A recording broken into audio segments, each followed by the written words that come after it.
inviting us to speak here today. When we talk about food security... Can I speak like this? I can try. Okay. So when we talk about food security in agriculture, we actually need to talk about community, because at the core of any kind of food security and agriculture that can feed the world, it has to be ordinary people in their communities in charge of production, of distribution and consumption. And that is a big problem we have in today's world, that's precisely what's missing. We already produce enough food to feed the entire world. So the question we need to ask, why is people still going hungry? And there's 3 points I want to raise. I want to raise a key issue around food security and food sovereignty is the question of access and ownership. Who controls, who owns, who distributes our food supply? And at the moment we know it's big. Sorry, I'm really sorry. I'll just fix it. It's okay. Sorry, the roadie. Shall I try? Excuse me. I can speak like this. Okay. So a critical issue is ownership of food supply, food distribution and consumption. And the reality is that a lot of our food supply is controlled, and production is controlled by some very few companies that actually are quite... It's organic. It's all organic. So again, we talk about the question of access and ownership of our food supply, and then we also, when we talk about agriculture and food sovereignty, we need to also talk about sustainability of practices. And we know there's a critical issue around unsustainable practice of agriculture that we've seen in Australia but also across the world. And of course, it's our most critical issue of all is climate change, that we know has been responsible already of massive crop failures here and across the world. So in a world where, as people have already pointed out, where 1 million people go hungry, it is criminal that food crops are being destroyed, deliberately destroyed. Food should be produced and distributed to satisfy needs and not to make profit. If people are aware of Maslow's hierarchy of need, food, shelter, air and water is the most basic to guarantee just an ordinary life for people. And we know that this is not being guaranteed, not because we don't produce enough food, but because people do not have control over where it's going to go. Now in Australia, farmers produce about 93% of Australia's domestic food supply. But we also know that conventional agriculture is destructive to the ecological system that underpins it. Agriculture at the moment in Australia accounts for 16% of Australia's greenhouse gas emissions, and the current industrial agricultural practices need to be changed. We know they're heavily dependent on fossil fuels, and that's part of the big problem. So what we are putting forward is that we need a publicly funded radical transformation of our agriculture that supports farmers also in that transition. And the other critical thing for us is that any sustainable and justice-orientated agricultural practice needs to also place Aboriginal self-determination, empowerment and participation as its framework. And this is something that is not taken into account whatsoever, especially from our big parties. The whole question of Aboriginal rights to self-determination and land doesn't even exist.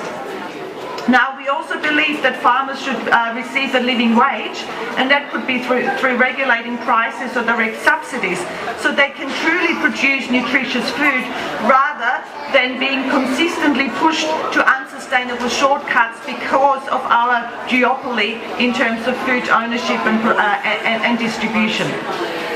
We think that the two supermarket giants, Coles and Woolworths, should actually be nationalised and put in the control of ordinary people, so that we can really guarantee a fair price for the products. We know a fair price for products for farmers is not going to happen unless it's in the hands, if it remains in private corporations. And I guess I don't think government is doing much about it. The other thing we need to take into account when we talk about farming is who are the farmers. We've got ordinary farmers in Australia that really struggle to make ends meet, but then we also have agribusiness that is making an absolute fortune and undercutting farmers, and it's precisely the agribusinesses that are using the most unsustainable farming practices that threaten our food supply but also threaten the environment.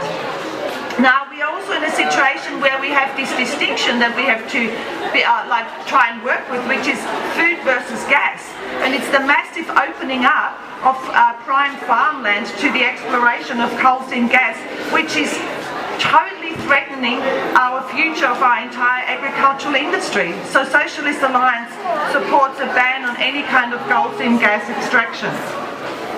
We do believe that farming should be viable for ordinary people but also economically sustainable. But we do know that's not going to be possible if we continue with business as usual. It's not possible. We have to change our unsustainable agricultural practices.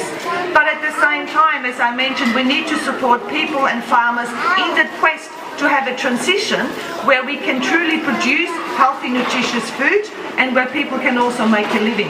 So we have a very big agricultural policy. I've brought quite a few here today for you to look at, but some of the core issues we are looking at is also supporting farmers in the transition to actually have much more organic farming. We also encourage urban farms and peri-urban farms and market gardens and community gardens, which is actually fundamental. And through that, we know that community can take control of what kind of food they want to produce, and they can actually work hard what kind of fertilizers, all these kind of, all these issues that are at the moment not possible can be discussed. Socialist Alliance also supports that farm labourers, which are in dire need, have decent wages, and we know that's not guaranteed whatsoever. We also, I think one of the critical issues is that we also encourage a shift away from fossil fuel-based chemical pesticides to animal manure. And that might sound funny, but one of the critical things for us is if we actually want to guarantee our water supply, but also soil, and we know without healthy soil you cannot have good agriculture. We need to move away from very unsustainable and actually very unhealthy and dangerous chemical pesticides. Socialist Alliance also supports a ban on GM food production. We think that is absolutely, it's dangerous because we don't even know yet what the potential consequences could be of GM food. So we think it's critical that we actually have food labelling and also ban GM products. So, I mean, for Socialist Alliance, I think one of the key things we want to talk about is the question of equity, of sustainability and health.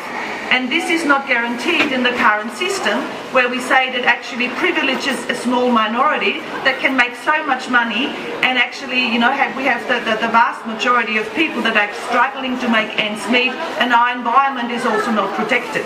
So one of our core policies is to put people and planet before profit, which also means that we strongly support the nationalisation of mining, energy, but also banks, and put it in community control, so we can start using these very important resources to decide what kind of resources we need, what kind of mineral extraction we need, so we can use the money created to actually work towards developing a sustainable agriculture and food sovereignty for people. Thank you.